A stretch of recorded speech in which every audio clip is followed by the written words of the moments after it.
So then, with the Goha Employee story arc ending within Yu-Gi-Oh! Sevens, it's time to pick out 5 characters from that arc and see which 5 impressed me or I enjoyed the most from said arc.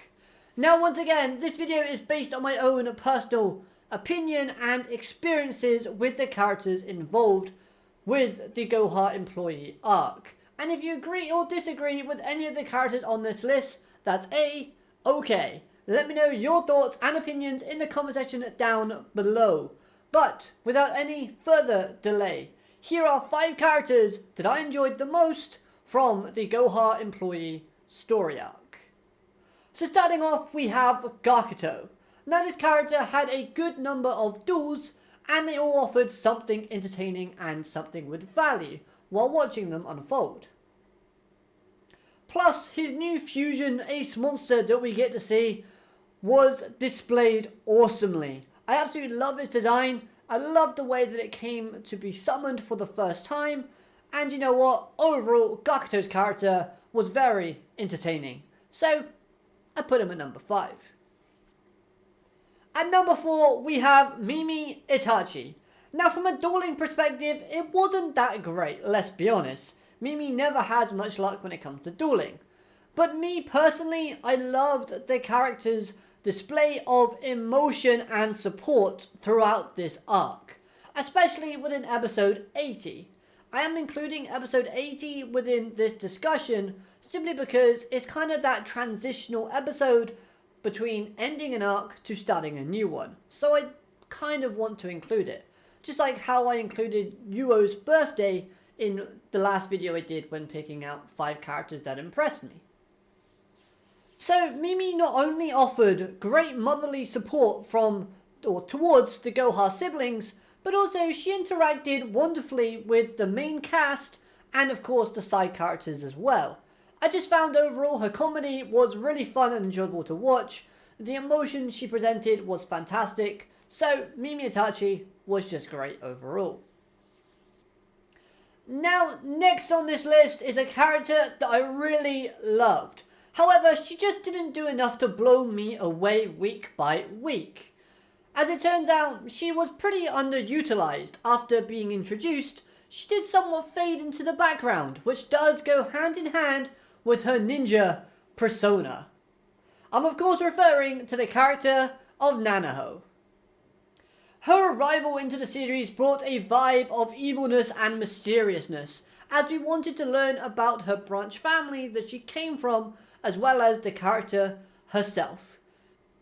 Her display of ninja skills and disguising as other characters offered up something very unique that we haven't seen within Sevens yet. It was awesome to see, plus it kept us guessing as to, is that really the right character? Or is it Nanajo or any ninjas in disguise? Now I can't say that Nanajo's cards necessarily wowed me, but the character herself carried the air of mystery, was fun, cute, and overall one of my favourite characters within Yu-Gi-Oh! Sevens so far. Nanajo, whatever you want to call her, was absolutely fantastic. Let's see more of her in the final arc. Now then, second on this list is our main protagonist, in Oda Yuga. I love the range of emotion displayed by this character, from him being so terrified of ladybugs to the point where he wanted to blow up Goha Tower just to avoid them, to him feeling extremely guilty about the whole Swirly and Goha Yuga situation. Yuga stayed up and worked endlessly on a solution to this problem, so much so that he fainted during a duel. The amount of times this arc made me feel sorry for Oda Yuga was unreal. Honestly, I wanted to give him a hug pretty much every episode and tell him that things will be better. Yes, Yuga lost a few times, but all of his duels that he participated in were fantastic. Plus, his reasoning for joining Goha wasn't something groundbreaking or crazy when it was revealed, but it was also pretty cool and stayed in line and true to the character's theme. Like I said, older Yuga displayed a roller coaster of emotions throughout this arc, and that's one of the reasons why it had me loving the character and his writing for this arc so much. Now, before we get to number 1 on this list, I want to toss in an honourable mention. Because it might surprise you, but Luke is that honourable mention. I did really much enjoy Luke's character within this arc. His combo at the end of 79 was incredible. And his character has grown on me more and more as SEVENS continues to develop and unravel. So yeah, still not quite enough to break into my top 5, but Luke, he's pretty up there this time, which is quite surprising to say out loud. And finally, we have a rather predictable character in first place. However, predictable isn't always a bad thing, because this character was the one who impressed me the most from the Goha Employee story arc, and that was Goha Yuga. Once this character burst onto the screen, things started to shift in a more dramatic and dark tone. The aggressive and brutal actions this character displayed was like nothing we'd ever seen from SEVENS up to this point. Only Yuo as a character came close to Goha Yuga's insanity and what Goha Yuga delivered.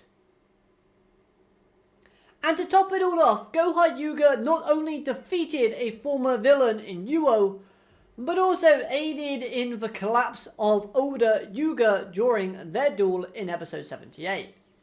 And what more, this crazy child used a 60 card deck, which is something unheard of within Yu-Gi-Oh!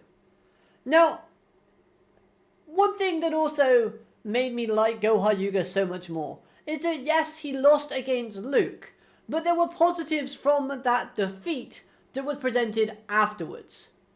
Because upon losing, Goha Yuga remained the bad lone wolf that he is, or, the bad boy that he is, in fact.